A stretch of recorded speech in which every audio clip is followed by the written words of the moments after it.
Thank you. And it's now good afternoon, ladies and gentlemen, and thank you for the opportunity to be here with this distinguished group of panelists and speakers. As one of three generals on the panel, two military and one civilian, I thought about what I should say to you this morning, what should be my message. And I think I'll hearken back to most recent experiences. If you are a service chief, you are also a member of the Joint Chiefs of Staff. And I want to talk to you this morning about, I believe, what is a somber assessment of the future of relations between the United States of America and Iran. If you look back a couple of years ago, you saw an example of that when the Iranian gunboats took the British sailors and Marines. Had those been American sailors and Marines, had those boats opened fire on each other, had there been the resulting casualties, that's an example of the kind of miscalculation that I'm talking about that can very rapidly spin into something much more significant. If you look at what's taking place today with regard to Iranian involvement, bona fide and specific Iranian involvement, both in Iraq and in Afghanistan, resulting in the death of American troops. The United States certainly is taking a dim view of that, and yet it seems to run a sine wave. It was worse during the summer. It seems to be abated some now. But the number and degree of Iranian involvements that we see in Afghanistan, I would say, are still increasing, especially with regard to long-range sniper weapons. The United States, I don't believe, can broker that on a continued basis without some level of response. I heard the other day on NPR where, in the wake of the 9/11 remembrances that our nation just recently experienced, there is some increasing level of discussion of Iranian involvement with those terrorists, and to the degree that there is now a Senate panel that is charged to investigate. We'll all anxiously await, of course, the outcome of that investigation. But overshadowing all of those is the dire concern that we have that within 24 months, Iran will field a nuclear weapon.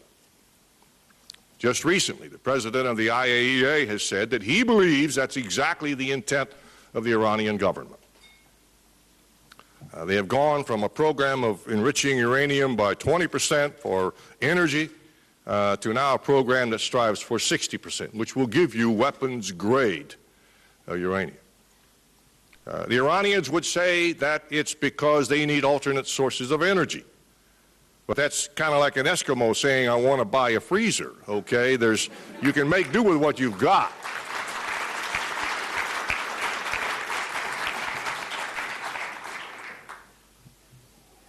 So, should that eventuate, what are the options? What is it that we then, with our national policy, can do? President Obama, as candidate Obama, said that is unacceptable, that Iran would have nuclear weapons. He has not yet said those exact words as our president, but he certainly has given every intonation of that. So, would containment work? Perhaps. But I'll tell you, it's our belief that it would ignite a weapons race in the Middle East, and proliferation would begin on a scale we have not seen in those countries and have not had to consider those potential circumstances for decades now.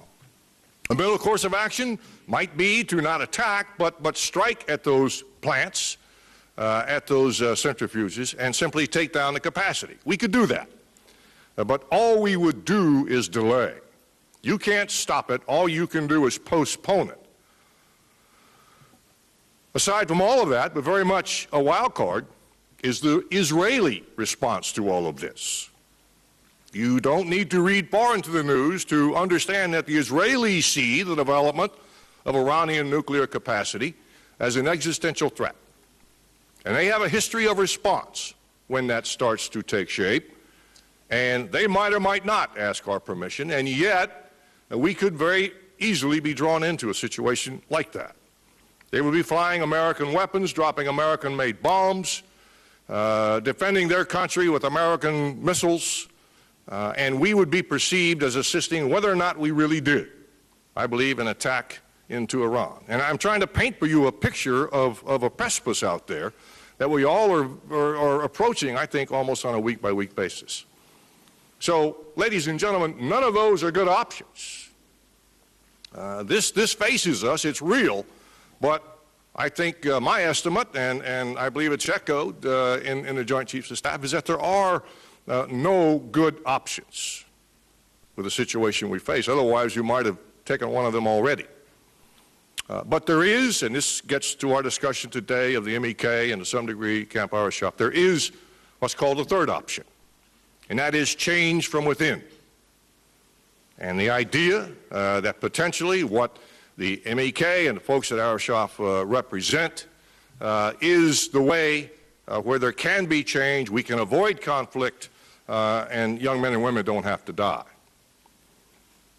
My experiences with the folks at Ashraf were direct, but they were limited.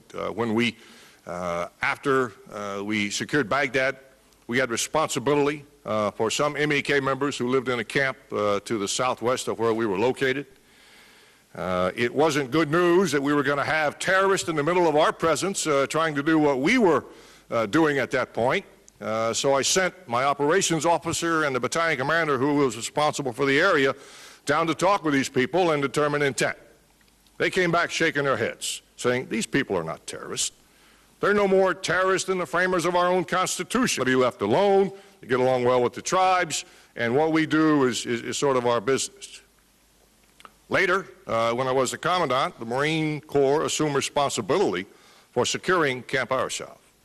And of course, on one of my fairly frequent visits into the theater, I had the opportunity to go there and see my Marines and talk with the people there. And again, that same thought process prevailed. Normal people, just like any of us, wanting to live free, not happy with what's happening on the other side of the border, but doing what they could, not in a terrorist manner, but in terms of staying active, staying heard, and wanting to change what they thought was an irresponsible government. Ladies and gentlemen, what happened there a few months ago now is pure outrage. We as a nation had, and it's been said many times, a moral responsibility for the protection of those people. We took their weapons. We put them in an enclosure. They don't have much freedom of movement. They're simply contained in an area that's probably a couple square miles. And then they become targets. You know, we teach our youngest private a sense of moral responsibility when it comes to warfare, when it comes to dealing with your enemy. We have, I think, a moral responsibility, I would say further, a moral imperative as a nation to effect those same kinds of responsibilities in dealing with the nation now that has allowed it to take place and the people that have been subjected to it. And it's that responsibility that's been talked about, I think, a good bit now, that we need to stand up to. Let me just close by saying, though, that a nation will do what is in their best interest to do. You can never predict how a nation will respond because those conditions will change. Those dynamics will be different. But it's my firm belief that we need to enlist the support of those people represented in Ashraf to help us with this pending crisis that we have, lest there be a conflict in our future, unlike anything we've seen now for decades. Thank you for being here today.